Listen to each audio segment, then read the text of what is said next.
স্বাগত রাত ৯টায় বাংলাদেশের সঙ্গে আছি আমি জাহিদ হোসেন। আর সবশেষের খবরের আলোচনার বিশ্লেষণ সাথে নিয়ে আছি আমি মাহমুদা মৌমিতা। আর খেলাধুলার সব খবর জানাবো আমি মাঝারুল ইসলাম। শুরুতে জানিয়ে দিচ্ছি শিরোনাম। রাজনৈতিক প্রভাব খাটিয়ে পাহাড় দখল ঠেকাতে কঠোর সরকার, ধসে মৃতের সংখ্যা বেড়ে ১৪৯ জন।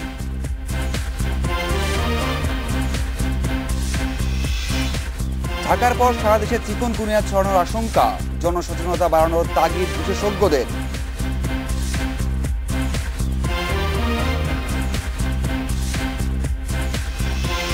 রাত ৯টায় বাংলাদেশে আজ মতামত পাঠানোর বিষয়ে বাংলাদেশের ব্যাটিং। মতামত পাঠাতে পারেন SMS অথবা ফেসবুকে। আপনাদের মতামত জানাবো সংবাদের পরের অংশ। শুরুতে চ্যাম্পিয়ন্স ট্রফির খবর।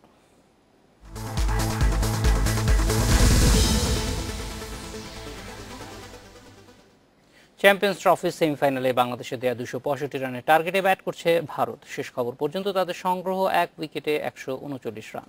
বাংলাদেশ ভারত সেমিফাইনাল নিয়ে কথা বলতে বার্মিংহাম থেকে আমাদের সঙ্গে যোগ দিচ্ছেন সহকর্মী সাইফুল মজুমদার।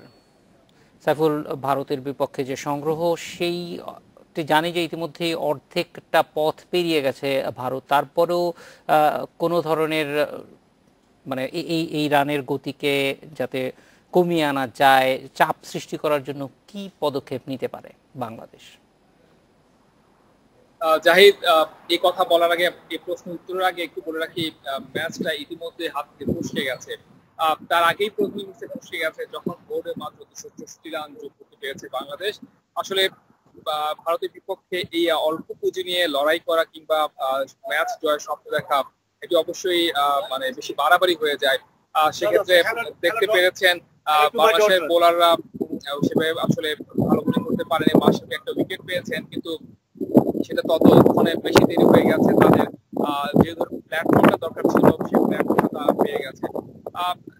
অবশ্যই আপনার প্রশ্ন উত্তরে এটা বলি যে আসলে ম্যাচের যে প্ল্যানটা হওয়া উচিত ছিল, আপনি দেখেন ভারতের যে 11টা আছে সেখানে তারা যে স্পিনকে গুরুত্ব দিয়েছিল, বাংলাদেশ কিন্তু সেই স্পিনকে গুরুত্ব দিয়ে পেস অ্যাটাকে গুরুত্ব দিয়েছে। এই জায়গাটায় মার খেয়েছে বাংলাদেশ।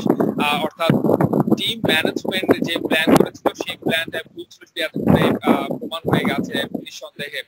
এখন যে প্ল্যানটা করা উচিত আসলে যত দ্রুত সম্ভব উইকেট তুলে নেয়, কিন্তু সেটি কতটুকু বাস্তবসম্মত বা এই মুহূর্তে কতটুকু সহজ হবে সেটি দেখাই যাচ্ছে বা সেটি সময় বলে দিবে। কিন্তু আসলে কোহলি কিংবা রোহিত শর্মাদের বিপক্ষে এই ধরনের বোলিং, যে লাইন লেন্থ অ্যাডজাস্ট না করে বোলিং করা কিংবা এই উইকেটে আসলে যেই ধরনের পরিকল্পনা নিয়ে খেলার উচিত ছিল সেই প্ল্যান অনুযায়ী না খেলা, সেটি কতটুকু কাল হয়ে দাঁড়িয়েছে সেটা আমরা এতক্ষণে বুঝতে পেরেছি। তারপরও আসলে ম্যাচের প্রায় বলতে পারেন যে ম্যাচের ৭০ ভাগই এখন ভারতের দখলে। সুতরাং আসলে এখান থেকে ঘুরে দাঁড়ানো অনেক কঠিন। তারপরও ক্রিকেট হচ্ছে গৌরবময় অনিশ্চয়তার খেলা। হয়তো এমন কিছু যদি হতে পারে সেক্ষেত্রে বাংলাদেশ হয়তো ম্যাচে ফিরতে পারে, কিন্তু সেটি বাস্তব বলে মনে হচ্ছে না। প্রথমবারের মতো চ্যাম্পিয়ন্স ট্রফি সেমিফাইনাল খেলছে বাংলাদেশ। বাংলাদেশ ক্রিকেটের স্মরণীয় মুহূর্তের সাক্ষী হতে দূর দূরান্ত থেকে ভেন্যু এজবাস্টনে গিয়েছেন টাইগার সমর্থকরা। হার জিত যাই হোক না কেন, সাকিব তামিমদের প্রতি সমর্থন একটু কমছে না তাদের।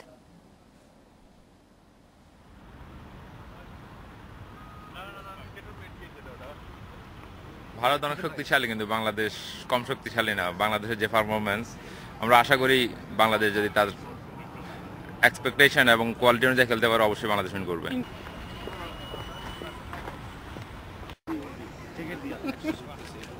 আজকে পুরো আশাবাদী, কারণ হলো আমরা আগে দেখছি যে আমরা বাংলাদেশ ইন্ডিয়াকে হারিয়েছিলাম এবং গত ওয়ার্ল্ড কাপে যদি স্ক্যান্ডাল না হতো হয়তো আমরা ওই ওয়ার্ল্ড কাপে হারাতে পারতাম।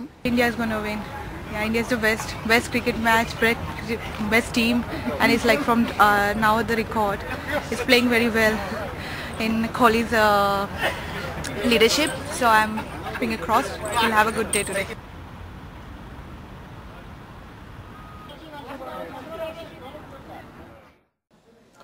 রাজনৈতিক প্রভাব খাটিয়ে কেউ পাহাড়ের ঝুঁকিপূর্ণ এলাকায় বসবাস করতে পারবে না বলে সাফ জানিয়ে দিয়েছে সড়ক পরিবহন ও সেতুমন্ত্রী ওবায়দুল কাদের। কেউ এ চেষ্টা করলে কঠোর ব্যবস্থা নেওয়ারও হুঁশিয়ারি দিয়েছেন তিনি। চট্টগ্রামের সকালে এ হুঁশিয়ারি জানান ওবায়দুল কাদের। সকাল 10টার দিকে তিনি চট্টগ্রামের মতি ঝর্ণা ও বাটালি হিল এলাকায় যান। এসব পাহাড়ের ঝুঁকিপূর্ণ এলাকার বাসিন্দাদের সঙ্গে কথা বলেন ওবায়দুল কাদের। তাদের পুনর্বাসনের উদ্যোগ নিতে চট্টগ্রামের মেয়রের প্রতি আহ্বান জানান মন্ত্রী। চট্টগ্রাম নগরে জলাবদ্ধতা দূর করতে দ্রুত পদক্ষেপ নেওয়ার আহ্বান জানান ওবায়দুল কাদের।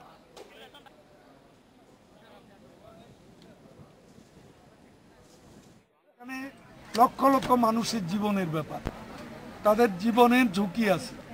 এই ঝুঁকিময় জীবন থেকে তাদের উদ্ধার করার সময় যদি কোনো রাজনৈতিক হস্তক্ষেপ আসে, সেটা কঠোরভাবে সেটা দেখা হবে এবং কঠোরভাবে সেটা মোকাবিলা করা। পাহাড় ধসে রাঙামাটি থেকে এক সেনা সদস্য সহ আরও 3 জনের মরদেহ উদ্ধার করা হয়েছে। সকালে মানিকছড়ি থেকে সৈনিক আজিজুর রহমান এবং ভেদভেদিয়া থেকে রূপন দত্ত এবং চড়ুই বেগমের মরদেহ উদ্ধার করা হয়। এই নিয়ে 5 জেলায় মৃতের সংখ্যা বেড়ে দাঁড়িয়েছে 149। এর মধ্যে রাঙামাটি থেকে মরদেহ উদ্ধার করা হয়েছে 108 জনের। চট্টগ্রামে 32 জনের মধ্যে শুধু রাঙ্গুনিয়াতেই 25 জনের মরদেহ উদ্ধার করা হয়েছে। এছাড়া বান্দরবান, খাগড়াছড়ি এবং কক্সবাজারে উদ্ধার করা হয়েছে 9 জনের মরদেহ। রাঙামাটিতে এখন উদ্ধার কাজ চললেও শেষ হয়েছে বান্দরবান, চট্টগ্রামের রাঙ্গুনিয়া এবং কক্সবাজারে। বান্দরবান শহর এবং চট্টগ্রামের রাঙ্গুনিয়ায় বিদ্যুৎ সরবরাহ স্বাভাবিক হয়েছে।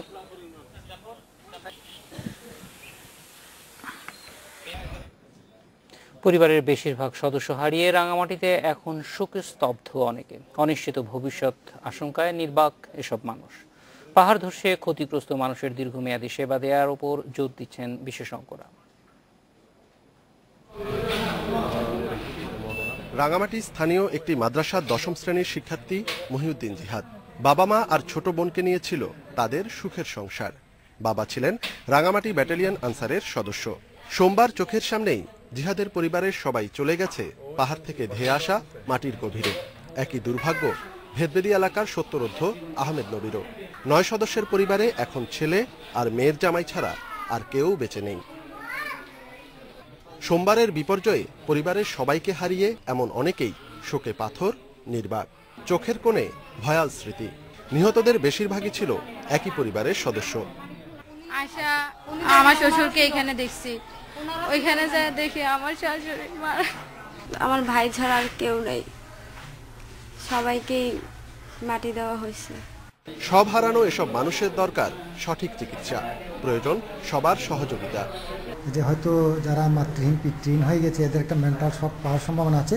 কাজে ওনাদেরকে আমাদের সামগ্রিকভাবে সবার সহায়তা করার জন্য এগিয়ে আসতে হবে।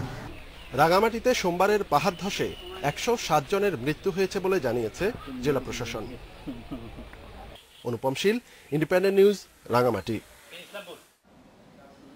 একটা বিরতি নিচ্ছি নাট্য বাংলাদেশে।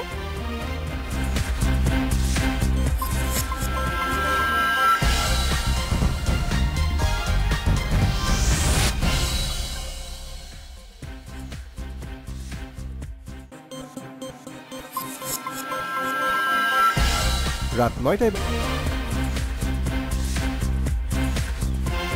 17 ফিরে এলাম রাত 9টায় বাংলাদেশে। 3 দিনের সফরে সুইডেনের রাজধানী স্টকহোম পৌঁছেছেন প্রধানমন্ত্রী শেখ হাসিনা। স্ক্যান্ডিনেভিয়ান এয়ারলাইন্সের একটি ফ্লাইটে গতরাতে স্টকহোম আয়ারল্যান্ড বিমানবন্দরে পৌঁছান তিনি। বিমানবন্দরে প্রধানমন্ত্রীকে স্বাগত জানান সুইডিশ সরকারের চিফ অফ প্রোটোকল কর্মকর্তা ক্লাস মোলিন। সুইডেনে বাংলাদেশের রাষ্ট্রদূত গোলাম সারোয়ার, বাংলাদেশে নিযুক্ত সুইডেনের রাষ্ট্রদূত জোহান ফ্রিসেল। দেশটিতে বাংলাদেশের কোন সরকার প্রধানের এটি প্রথম সফর। লন্ডনে 24 ঘন্টা যাত্রা বিরতি করে সুইডেনে যান প্রধানমন্ত্রী। এর আগে লন্ডনে লেবার পার্টি থেকে সদ্য নির্বাচিত এমপি টিউলিপ রেজওয়ান সিদ্দিক ও রুশনারা আলীকে অভিনন্দন জানান শেখ হাসিনা। সুইডেনের সফর শেষে প্রধানমন্ত্রী লন্ডন হয়ে শনিবার দেশে ফিরবেন। 15 জুন প্রধানমন্ত্রী সুইডিশ পার্লামেন্টে যাবেন এবং পার্লামেন্টের ভারপ্রাপ্ত স্পিকার। 20 দলীয় জোট আগামী নির্বাচনে অংশ নিয়ে বিজয়ী হবে বলে আশার কথা জানিয়েছেন দলের চেয়ারপারসন বেগম খালেদা জিয়া। দেশে আর একতরফা নির্বাচন হতে দেয়া হবে না বলেও হুঁশিয়ার করেছেন তিনি। পাহাড় ধসে ব্যাপক প্রাণহানির পরও প্রধানমন্ত্রীর বিদেশ সফরের সমালোচনা করেছেন খালেদা জিয়া।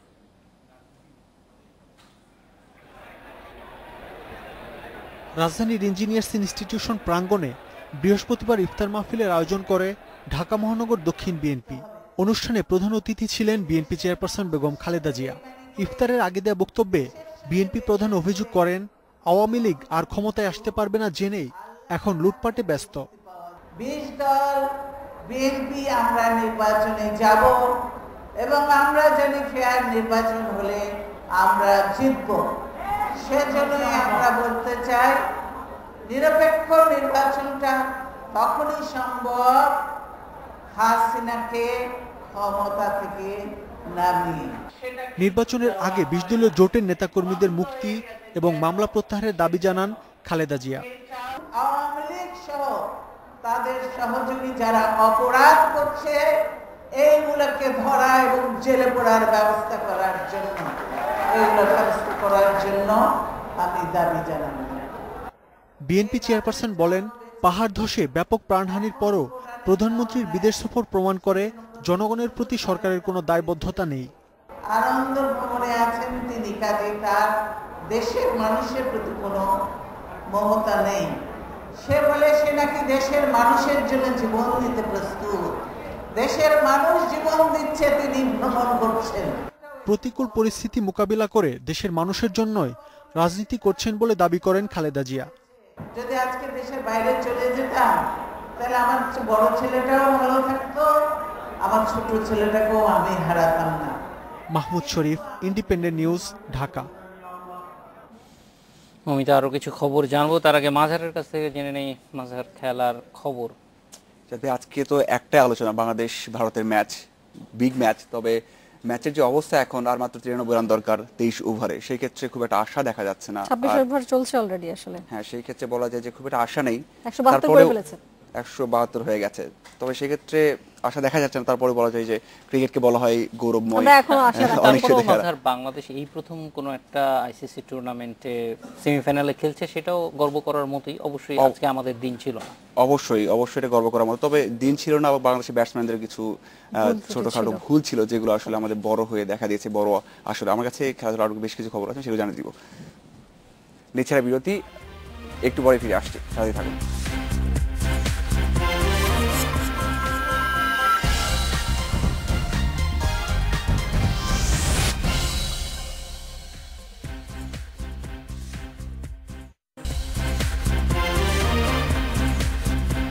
নয়টার সাথে ফিরে এলাম রাত 9টায় বাংলাদেশে। চ্যাম্পিয়ন্স ট্রফির সেমিফাইনালে বাংলাদেশের দেওয়া 265 রানের টার্গেটে ব্যাট করছে ভারত। এখন পর্যন্ত তাদের সংগ্রহ 1 উইকেটে 180 রান। চ্যাম্পিয়ন্স ট্রফি নিয়ে সমর্থকদের প্রতিক্রিয়া জানাতে ঢাকা বিশ্ববিদ্যালয় এলাকা থেকে যোগ দিচ্ছেন সহকর্মী সাব্বির ইরফান। সাব্বির, সব সময় দেখা যায় বড় ম্যাচ মানে বা বাংলাদেশ যখন জয়ের প্রান্তে থাকে তখন ঢাকা বিশ্ববিদ্যালয়, ঢাকা বিশ্ববিদ্যালয় হলগুলোতে অনেক সমর্থক থাকে, এছাড়াও শাহবাগেও থাকে। তো আপনি আজকে সন্ধ্যার পর থেকেই আছেন, কেমন দেখছেন আর এখন অবস্থাটা কি?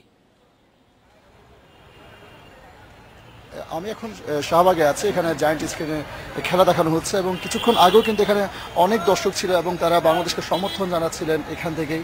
তো একটু আগে আসলে এখানে একটু এক পশলা বৃষ্টি হয়ে গেছে এবং বৃষ্টি হওয়ার পরে কিন্তু এখানে যেসব দর্শক সমর্থকরা ছিলেন তারা সরে পড়েছেন। তবে এটা ঠিক এখনও অনেকেই আছেন এবং বৃষ্টিটি যখন থেমেছে আরও অনেকে এসেছেন এবং তাদের প্রত্যাশা যে বাংলাদেশ হয়তো ঘুরে দাঁড়াতে পারবে, যদিও ইতিমধ্যে ভারত প্রায় বলা যায় অর্ধেকেরও বেশি পথ অতিক্রম করে ফেলেছে জয়ের লক্ষ্যে। তো তারপর তাদের আশা যায় এই মুহূর্তে থেকে আসলে বাংলাদেশের ঘুরে দাঁড়ানোর সামর্থ্য আছে এবং তারা হয়তো ম্যাচটা আবার জিততে পারে। তবে এক্ষেত্রে আপনি যেটা বলছিলেন যে সমর্থকরা যেই উল্লাসটা করে, সেই উল্লাসটা আসলে এখানে আসার পর যেটা দেখে আমার মনে হয়েছে এখানে তারা থেকে যখন শিখর ধাওয়ান আউট হলেন এবং বিভিন্ন সময় যখন কোনো ভালো ডেলিভারি হচ্ছিল তখন তাদের উল্লাস দেখে মনে হচ্ছিল তারা যদি ইসবাস্টেড আজকে থাকতেন তবে বলা যায় বাংলাদেশকে অনেকখানি তারা আসলে এগিয়ে দিতে পারতেন। গ্যালারি থেকে সমর্থন দিয়ে ঠিক এভাবে তারা এখানে তারা উল্লাসে মেতে উঠছিলেন। অর্থাৎ বলা যায় তাদের যাওয়ার সৌভাগ্য কিংবা সুযোগ না হলেও তারা কিন্তু এই ম্যাচে বলা যায় এখন আর খুব একটা সম্ভাবনা দেখা যাচ্ছে না। তারপরেও আপনি বললেন যে সমর্থকরা অনেকটা হতাশ বা অনেকে চলে যাচ্ছে, তারপরেও কি কথা বলে জানতে পেরেছেন যে বাংলাদেশ সেমিফাইনাল খেলেও প্রথমবারের মতো বড় কোনো আসরে তাদের মধ্যে তৃপ্তি আছে কি না, যে এই ম্যাচ হারলেও খুব একটা সমস্যা নেই, বাংলাদেশ সেমিতে এসেছে, এটা অনেক বড় প্রাপ্তি? হ্যাঁ, তারা আসলে এতে কিন্তু এখানে আমি বেশ কয়েকজনের সাথে কথা বলছি, সবারই কিন্তু এক কথা যে বাংলাদেশ সেমিফাইনাল খেলছে এটাই আসলে অনেক বড় প্রাপ্তি। তবে ভারতকে হারতে পারলে এবং ফাইনাল খেলতে পারলে এবং ফাইনালে যেহেতু দুর্বল প্রতিপক্ষ ছিল অপেক্ষাকৃত পাকিস্তান, তাদেরকে হারাতে পারে একটা বড় সুযোগ ছিল ফাইনালে গেলে চ্যাম্পিয়ন্স ট্রফির শিরোপা জেতার। তো সেটা হতে পারলে হয়তো তাদের আরও অনেক ভালো লাগতো, কিন্তু এখন পর্যন্ত যতটুকু হয়েছে তাতেই কিন্তু তারা আসলে অনেক সন্তুষ্ট এবং তারা অনেক খুশি। এরপরও তারা আজকের ম্যাচে হয়তো কিছুটা আসলে লড়াকম মনোভাব দেখতে চেয়েছিল তামিম, সাকিব, মুশফিকদের, তবে শেষ পর্যন্ত হয়তো অনেকটা সহজ জয় পেয়ে যাচ্ছে ভারত। কিন্তু তারপরে তারা আসলে হতাশ নন, অনেকে চলে গেছেন যেহেতু রোজার মাস, রাতে সেহরি আছে এবং বিভিন্ন আচার অনুষ্ঠান আছে, এসব পালন করতে হবে। কিন্তু এছাড়া বাকি যারা আছেন তারা কিন্তু এখনো প্রত্যাশা করছেন যে এখান থেকেও আসলে দলের ঘুরে দাঁড়ানো। সাব্বির, আপনাকে অসংখ্য ধন্যবাদ, পরে আবারও কথা হবে আপনার সাথে আশা করছি। নিচ্ছে একটা ছোট্ট বিরতি। গুরুত্বপূর্ণ সময়ে 2 সেট ব্যাটসম্যান তামিম, মুশফিকের উইকেট হারায় 300+ স্কোরের স্বপ্ন শেষ হয়েছে। দারুণ প্ল্যাটফর্ম তৈরি করেও খাপ ছাড়া ব্যাটিংয়ে শেষ পর্যন্ত 264তে সন্তুষ্ট থাকতে হয়েছে বাংলাদেশকে। সৌম্য সাব্বিরের রান খরা সেমিফাইনালেও টাইগারদের জন্য বড় ভোগান্তি হয়ে থাকলো। সৌম্য সাব্বিরের বিদায় পর তামিম মুশফিকের দুর্দান্ত জুটি বাংলাদেশকে ম্যাচে রাখে, কিন্তু কেদার যাদবের ব্রেক থ্রুতে ভাঙে 123 রানের জুটি এবং তখনই ম্যাচ থেকে কিছুটা ছিটকে পড়ে বাংলাদেশ। তামিমের সুযোগ ছিল দ্বিতীয় সেঞ্চুরি, কিন্তু সেই সুযোগটা হাতছাড়া হয়েছে। সাকিবকে দেখেছি কাট করতে গিয়ে তিনি আউট হয়েছেন তার পছন্দের জায়গায়, কিন্তু সেই পছন্দের জায়গায় তিনি আসলে ধরা পড়েন। মুশফিকের আউটটা অবশ্যই পুরো ইনিংসের জন্য একদমই দৃষ্টিকটু, বেমানান তার আউটের ধরনে। এখান থেকে আসলে ম্যাচটা ছিটকে পড়ে বাংলাদেশ। যদি 70 রানে 5 উইকেট হারানোর পর ম্যাচটা বাংলাদেশের হাতে থাকেনি। স্লগ ওভারে বাংলাদেশ ভালো করতে পারেনি। মাশরাফি ভালো ব্যাটিং করেছেন, কিন্তু তারপরও একটি জিনিস লক্ষণীয় যে টপ অর্ডার কিংবা মিডল অর্ডার, লোয়ার অর্ডার কেউই আসলে স্লগ ওভারে ভালো করতে পারছে না। তার প্রতিদানও দিতে হচ্ছে। ম্যাচে বাংলাদেশ সবসময় কলাপস করছে, যখনই একটানা কলাপস হয় তখন আসলে কলাপসে শুরু হয়, তখন ম্যাচ ইনিংস মেরামত করতে পারে না। Saiful Majumdar, independent news, Edgbaston, Birmingham, England. এই ছিল আমাদের খেলাধুলার খবর। আরো কিছু খবর জানাবেন জাহিদ ও মমিতা। ধন্যবাদ। যাই হোক, তবু শেষ পর্যন্ত বলতে চাই যে বাংলাদেশ সেমিফাইনালে উঠেছে, সন্তুষ্ট হবা এই পর্যন্তই। আমরা এবার পরের খবরটি জানিয়ে দিচ্ছি। ঢাকার পর সারা দেশে চিকুনগুনিয়ার ভাইরাস ছড়িয়ে পড়ার আশঙ্কা করছে রোগতত্ত্ব রোগ নিয়ন্ত্রণ গবেষণা ইনস্টিটিউট। সংস্থার প্রধান বলছেন, গত সপ্তাহে দেশের 3টি জেলায় চিকুনগুনিয়ায় আক্রান্ত রোগী শনাক্ত করা হয়েছে। ঈদ উপলক্ষে অসংখ্য মানুষ ঢাকা ছাড়তে শুরু করায় রাজধানীর বাইরে জ্বরটি আরো ছড়িয়ে পড়ার আশঙ্কা বেড়েছে। ঢাকায় গত 1.5 মাসে মারাত্মকভাবে ছড়িয়ে পড়েছে চিকুনগুনিয়া জ্বর। সরকারি গবেষণা বলছে, রাজধানীতে এই জ্বরের ভাইরাসের বাহক এডিস মশা সবচেয়ে বেশি পাওয়া গেছে ধানমন্ডি ও শাহবাগ এলাকায়। পাশাপাশি আজিমপুর, উত্তরা, বাড্ডা, বনশ্রী ও গুলশান এলাকার পরিস্থিতিও ভালো নয়। ইন্ডেক্স বলে ব্রুটো ইন্ডেক্স বিআই 20-এর উপরে হলে সেটা হচ্ছে অ্যালার্মিং। কোন কোন এরিয়াটা আমরা 126 পর্যন্ত পেয়েছি, 126 হাইয়েস্ট। তো সেই হিসেবে তার মানে এডিস অ্যাজিপ্টি মশার পপুলেশন ইজ ভেরি হাই। রোগতত্ত্ব রোগ নিয়ন্ত্রণ ও গবেষণা ইনস্টিটিউটের কর্মকর্তারা জানান, গত সপ্তাহে ময়মনসিংহ ও ঠাকুরগাঁয়ে 2 জন এবং লালমনিরহাটে 2 জনের শরীরে চিকুনগুনিয়ার ভাইরাস পাওয়া গেছে। তারা সম্প্রতি ঢাকা থেকে গ্রামের বাড়িতে যান বলে জানতে পেরেছেন গবেষকেরা। ঈদ উপলক্ষে অসংখ্য মানুষ ঢাকা ছাড়তে শুরু করায় গ্রামাঞ্চলে জ্বরের বিস্তার বাড়তে পারে বলে আশঙ্কা তাদের। একটা ইনফেক্টেড মশা আরেকজনকে কামড়াবে, এরকম ভাবে তো ছড়াতেই পারে। এই জন্য কিন্তু আমরা আমাদের প্রতিরোধ কার্যক্রম যেগুলো চালাচ্ছি শুধু ঢাকায় করছি, সিভিল সার্জনদের মাধ্যমে, ডিস্ট্রিক্ট ডিভিশন লেভেলদের মাধ্যমে, ইভেন অনেক জায়গায় ডিসিরা ইনভলভ হয়ে অ্যাওয়ারনেসের অ্যাক্টিভিটিগুলো কিন্তু আমরা সারা বাংলাদেশে করছি। চিকুনগুনিয়া ঠেকাতে জনসচেতনতা বাড়ানোর তাগিদ দিচ্ছেন গবেষকেরা। ঘরের টব বা প্লাস্টিকের পাত্রে জমে থাকা পানি 3 দিন পর পর বদলে ফেলার পরামর্শ দিয়েছেন তারা। Ariful Islam Mithu, independent news, Dhaka. রাত 9টায় বাংলাদেশে নেব একটা বিরতি, আর ফিরে এসে দেখাচ্ছে। লন্ডনে বহুতল ভবনে আগুনে বাঙালি পরিবারের 5 সদস্যের মৃত্যুর আশঙ্কা, মৌলভীবাজারের বাড়িতে উৎকণ্ঠা।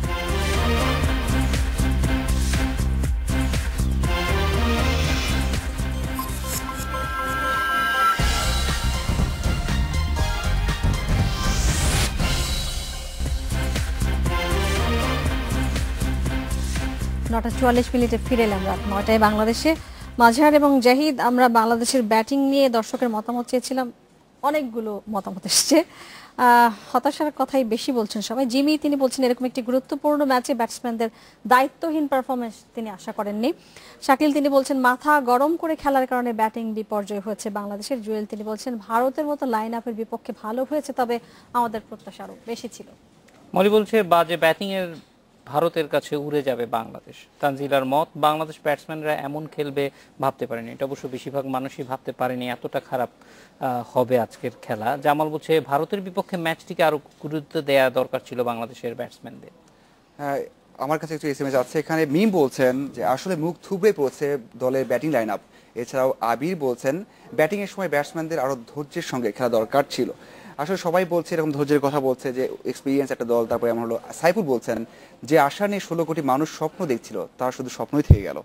আসলে এরকম স্বপ্নের কথা বা স্বপ্ন কথা অনেকেই বলছে, শুধু ব্যাটিং লাইন আপে আসলে আমরা যে আজকে জিতবো সেরকম প্রত্যাশা তো সবাই করেনি, কিন্তু সেমিফাইনাল পর্যন্ত উঠেছে সেটি সবার একটা খুশির বিষয় ছিল। ব্যাটিং এ আসলে যে আমাদের প্রত্যাশা ছিল সেটি কিন্তু আসলে অনেকটা, বিশেষ করে যখন তামিম আর মুশফিক একটা বড় সংকেতই নিয়ে যাচ্ছিল, 152 রান হাতে এখনো 22 ওভার বাকি ছিল, সেই সময় তারপরে এরকম একটা বিপর্যয় কেউ মেনে নিতে পারেনি। আসলে কাটিয়ে ওঠার পরে মিডল অর্ডার ঠিকমতো আজকে আসলে একদমই ক্লিক করতে পারেনি, এবং সেক্ষেত্রে মুশফিক সেট ব্যাটসম্যান এবং তামিম পরপর আউট হয়ে যাওয়া, সাকিব এবং মাহমুদুল্লাহ কেউ একজন যেহেতু দাঁড়াতে পারেনি। ভারত এতটা স্মুথ খেলছে, সেক্ষেত্রে বোলারদেরও কিছুটা আসলে অবদান থাকা উচিত ছিল, অ্যাট লিস্ট আরো কয়েকটা উইকেট আমরা পেতে পারতাম। এরকম উইকেটে রান বেশি না হলে বোলারদের আসলে কিছুই করার থাকে না সেই ক্ষেত্রে। আরো কিছু খবর জানিয়ে দিচ্ছি। লন্ডনে পুড়ে যাওয়া বহুতল ভবনের নিখোঁজ বাঙালি পরিবারের 5 সদস্য বেঁচে নেই বলে ধারণা করছেন স্বজনেরা। ভবনটিতে মঙ্গলবার গভীর রাতে আগুন লাগার পর এক স্বজনকে ফোন করে আকুতি জানিয়েছিলেন পরিবারটির এক সদস্য। লন্ডনে পুড়ে যাওয়া 27 তলা ভবনের 17 তলায় থাকতেন কমরু মিয়া, তার দ্বিতীয় স্ত্রী রাবেয়া বেগম, 2 ছেলে আব্দুল হামিদ ও আব্দুল হানিফ এবং মেয়ে হাসনা বেগম তানিমা। বুধবার রাতে আগুন লাগার সময় এরা সবাই বাসায় ছিলেন, আর বড় ছেলে থাকতেন অন্য আরেকটি ভবনে। কমরু মিয়ার বাড়ি মৌলভীবাজারের আখাইলকুড়া ইউনিয়নের মৌজুস গ্রামে, সেখানে সন্তানদের নিয়ে থাকেন তার প্রথম স্ত্রী। স্বজনরা জানান ভবনে আগুন লাগার পর অনেক চেষ্টা করেও বের হতে পারেননি তারা। শেষ পর্যন্ত বাথরুমের মধ্যে সবাই জড়ো হন। সেখান থেকে মোবাইলে স্বজনদের কাছে বাঁচার আকুতি জানান বারবার। এরপর আর ফোনে তাদের পাওয়া যায়নি। রাত 2টা পর্যন্তই আলাপ হয়েছে। 2টা পরে সর্বশেষ যে কথাটা হয়েছে তাই যে আমরা এখন সব বাথরুমে আছি, আমরা লাগি দোয়া করেন যেন যাতে আসানোর মৃত্যুটা আমরা রয়, যাতে কষ্টর মৃত্যু না হয়। এরপর থেকে আর কোনো মোবাইল যোগাযোগ হয়েছে না। দুর্ঘটনার খবর শোনার সাথে সাথে শোক নেমে আসে মৌলভীবাজারের বাড়িতেও। স্বজনদের ধারণা 5 জনের কেউই বেঁচে নেই। মরদেহগুলো পাওয়াই হবে তাদের জন্য শেষ সান্ত্বনা। আমারও তো ভাই বোন মা বাপ তারা 6 জন আছে, 5 জন মারা গেছে। ও দেশও আনার এখনো কোনো সিদ্ধান্ত আমরা দিয়ে করছি না, এখন লাশ মিললে না দেশও আনতাম। 18 ঘন্টারও বেশি সময় ধরে জ্বলা ভবনের মরদেহ কিভাবে শনাক্ত হবে তা নিয়ে উদ্বিগ্ন লন্ডন প্রবাসী এই পরিবারটির দেশের স্বজনরা। Independent news desk. লন্ডনের গ্রেনফেল টাওয়ারে আগুন লাগার 1 ঘন্টার মধ্যে ছড়িয়ে পড়ে পুরো ভবনে। দেশলাই শলাকার মতো পুড়ে যায় ভবনটি। বিশেষজ্ঞরা বলছেন মাত্র 1 বছর আগে সংস্কার করা হয় 24 তলা গ্রেনফেল টাওয়ার। সেই সময়ে ভবনের বাইরে স্থাপন করা অতি দাহ্য আবরণের কারণে দ্রুত ছড়িয়েছে আগুন। 2016 সালের মে মাসে 1 কোটি পাউন্ড খরচ করে সংস্কার চালানো হয় গ্রেনফেল টাওয়ারে। কংক্রিটের উপর জুড়ে দেওয়া হয় পানি প্রতিরোধী আবরণ। বিদ্যুৎ সাশ্রয় এবং আবহাওয়া সহনশীল করাই ছিল এই কাজের মূল লক্ষ্য। পাশাপাশি 1970-এর দশকের বিবর্ণ চেহারা ঘুচিয়ে ভবনটিকে আকর্ষণীয় করতে চেয়েছিল কর্তৃপক্ষ। তবে অগ্নি বিশেষজ্ঞরা বলছেন এই সংস্কার কাজই শেষ পর্যন্ত কাল হয়েছে ভবনটির জন্য। আদি চেহারা আড়াল করতে ব্যবহৃত আবরণই দ্রুত পুরো ভবনে আগুন ছড়াতে সাহায্য করেছে। বিশেষজ্ঞরা বলছেন ভবনের বাইরে 3 স্তরের আবরণের ভেতর ছিল 150 মিলিমিটার পুরু ইনসুলেটর, যা অতি উচ্চ তাপে অত্যন্ত দাহ্য। এর উপরের 50 মিলিমিটারের ফাঁপা স্তর আগুন ছড়াতে অক্সিজেনের যোগান দিয়েছে। আর সবার উপরে 3 মিলিমিটার পুরু অ্যালুমিনিয়াম ও জিঙ্কের মিশ্রণে তৈরি দাহ্য আবরণ ভবনটিকে করে তোলে অত্যন্ত ঝুঁকিপূর্ণ। ফলে 4র্থ তলার একটি ফ্ল্যাটে আগুন লাগার খুব অল্প সময়ের মধ্যে তা ছড়িয়ে পড়ে পুরো 24 তলা ভবনে। ভবনটিকে আকর্ষণীয় ও পানি প্রতিরোধী করার এই ব্যবস্থা যুক্তরাজ্যে চালু হয় প্রায় 2 দশক আগে। তবে শুরু থেকে এর ঝুঁকি সম্পর্কে সতর্ক করছেন বিশেষজ্ঞরা। 20 বছর আগে এই ব্যবস্থার বিরুদ্ধে অবস্থান নিয়েছিলেন বেশ কজন ব্রিটিশ পার্লামেন্ট সদস্য। তারা যুক্তরাজ্য জুড়ে শত শত ভবনে এ ধরনের আবরণ দেওয়ার বিরোধিতা করলেও খুব একটা গুরুত্ব পায়নি। তবে গ্রেনফেল টাওয়ার দুর্ঘটনার পর নতুন করে গুরুত্ব পাচ্ছে তাদের সেই সময়কার বক্তব্য। লন্ডনে বিভিন্ন বহুতল ভবনে অগ্নি নিরাপত্তার বিষয়টি পর্যালোচনার উদ্যোগ নিয়েছে কর্তৃপক্ষ। গ্রেনফেল টাওয়ারের জরুরি নির্গমন পথ নিয়ে উঠেছে প্রশ্ন। আগুন লাগার পর ভবনের একমাত্র সিঁড়িটি দিয়ে ধোঁয়া বের হওয়ায় তা পরিণত হয় চিমনিতে। ফলে আটকা পড়া বাসিন্দারা ব্যবহার করতে পারেননি সিঁড়িটি। সারওয়ার জামান, ইন্ডিপেন্ডেন্ট নিউজ। নাচ আর গানে আষাঢ়ের প্রথম দিনকে স্বাগত জানানো হলো রাজধানীতে। বাংলা একাডেমির নজরুল মঞ্চে উদীচীর শিল্পীরা আয়োজন করলেন বর্ষা বরণের বর্ণাঢ্য উৎসব। সঙ্গীতের মূর্ছনায় সৃষ্টি হলো বৃষ্টির হিল্লোল। প্রকৃতিতে নতুন প্রাণ নিয়ে আবার এলো বর্ষা। গ্রীষ্মের খরতাপ থেকে নিভৃতি দিতে অবিরাম বর্ষণে স্নিগ্ধ সজীব পরশ বুলিয়ে দেয় বর্ষা। মেঘে ঢাকা আষাঢ়ের প্রথম সকালে আবু জাফরের বাঁশির সুরে শুরু হয় বর্ষা উৎসব। বর্ষার আনন্দ আবেগে এবার বিষাদের ছায়া। প্রাক বর্ষার অবিরাম বৃষ্টিতে পাহাড় ধসের ঘটনায় মর্মান্তিক মৃত্যু হয়েছে প্রায় 150 মানুষের। তাই এবছর উদীচী উৎসবের নাম দিয়েছে বর্ষা মঙ্গল। এই অনুষ্ঠানের মধ্য দিয়ে আমরা সেই নিহত মানুষজনের প্রতি গভীর শোক প্রকাশ করছি। উৎসবটা আমরা বাদ দিয়ে বর্ষা মঙ্গল লিখেছি। তো এই যে বর্ষা মানুষের মঙ্গল করুক, আমাদের দেশের মঙ্গল করুক, পরিবেশের মঙ্গল করুক। বর্ষাকে দোষারোপ না করে প্রকৃতি প্রেমীরা বলছেন পাহাড় ধসের ঘটনা মানুষেরই সৃষ্টি। প্রকৃতি তার নিয়মেই চলছে, সেই জায়গা থেকে এখনো বর্ষাকালটা সবার কাছে খুবই খুবই মানে একটা আনন্দের একটা ঋতু আর কি। বাংলাদেশের সংস্কৃতির জন্য, অর্থনীতির জন্য, সবকিছুর জন্য একটা বিরাট ইতিবাচক বিষয় নিয়ে আসে, সেজন্যই বর্ষা উদযাপন। বর্ষার দিনটা আসলে সকালটা অন্যরকম, যেটা বাঙালির মনে আসলে অন্যরকম টানা দেয়। সবকিছু ছাপিয়ে উদীচীর মনোমুগ্ধকর আয়োজনে বর্ষাকে বরণ করে নেয় নানা বয়সের মানুষ। Farzana Akter, Independent news.